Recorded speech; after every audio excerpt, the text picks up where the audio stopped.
MPC BiPC ఇంటర్లో ఏ group అయినా సరే best degree course India's first industry integrated AIDP degree. Call now.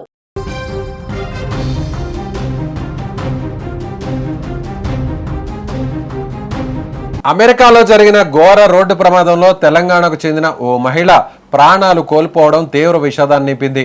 Rangareddy జిల్లాకు చెందిన శ్రీపాతి దీపారెడ్డి అనే 44 ఏళ్ల మహిళ అమెరికాలోని న్యూజెర్సీలో జరిగిన రోడ్డు ప్రమాదంలో మృతి చెందారు.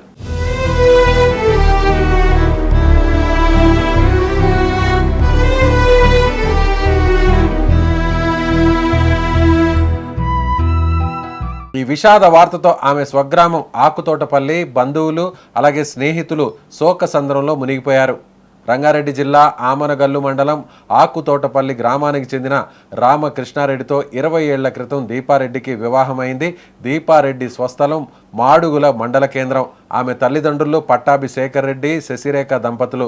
వివాహానంతరం భార్యాభర్తలిద్దరూ సాఫ్ట్వేర్ ఇంజనీర్లుగా ఉద్యోగులు చేస్తూ అమెరికాలోని న్యూజెర్సీలో స్థిరపడ్డారు. తమ ప్రతిభతో ఐటీ రంగంలో మంచి గుర్తింపు సంపాదించుకొని అక్కడే కుటుంబంతో కలిసి జీవనం సాగిస్తున్నారు. అయితే సోమవారం దీపారెడ్డి కారులో ప్రయాణిస్తుండగా న్యూజెర్సీలోని ఓ ట్రాఫిక్ సిగ్నల్ వద్ద వాహనం ఆపినట్లు తెలుస్తోంది.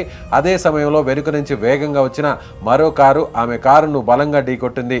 ఢీకొన్న వేగం తీవ్రంగా ఉండడంతో ఆమెకు తీవ్ర గాయాలయ్యాయి. స్థానికులు, అత్యవసర సిబ్బంది వెంటనే స్పందించి హాస్పిటల్కు తరలించినప్పటికీ అప్పటికే ఆమె మృతి చెందినట్లు కుటుంబ సభ్యులు తెలిపారు. ఈ ప్రమాదం కుటుంబాన్ని తీవ్ర విషాదంలోకి నెట్టేసింది. దీపారెడ్డి, రామకృష్ణారెడ్డి దంపతులకు సంస్కృత, హర్షిత అనే 2 కుమార్తెలున్నారు. తల్లి ఆకస్మిక మరణంతో ఆ చిన్నారులు, కుటుంబ సభ్యులు తీవ్ర మనోవేదనకు గురయ్యారు. అమెరికాలో ఉన్న తెలుగు సంఘాల ప్రతినిధులు కూడా కుటుంబానికి సానుభూతి తెలియజేస్తున్నట్లు సమాచారం. దీపారెడ్డి మృతి వార్త తెలిసిన వెంటనే స్వగ్రామంలో విషాద ఛాయలు అలుముకున్నాయి.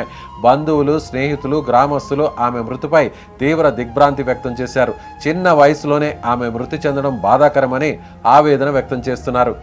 ప్రస్తుతం ప్రమాదానికి సంబంధించిన పూర్తి వివరాలను న్యూజెర్సీ పోలీసులు దర్యాప్తు చేస్తున్నారు. ప్రమాదం ఎలా జరిగింది, అతివేగమే కారణమా లేదా ఇతర పరిస్థితులు ఉన్నాయా అనే కోణంలో విచారణ కొనసాగుతుంది. మరోవైపు దీపారెడ్డి మృతదేహాన్ని భారత్కు తీసుకురావడానికి కుటుంబ సభ్యులు, బంధువులు అవసరమైన ఏర్పాట్లు చేస్తున్నట్లు తెలుస్తోంది. విదేశాల్లో ఉన్నత స్థాయిలో ఉద్యోగ జీవితం గడుపుతున్న తెలుగు కుటుంబాన్ని ఈ ప్రమాదం ఒక్కసారిగా శోకంలో ముంచెత్తింది. 2 కుమార్తెలకు తల్లిని దూరం చేసిన ఈ విషాద ఘటన అందరినీ కలిచివేస్తోంది.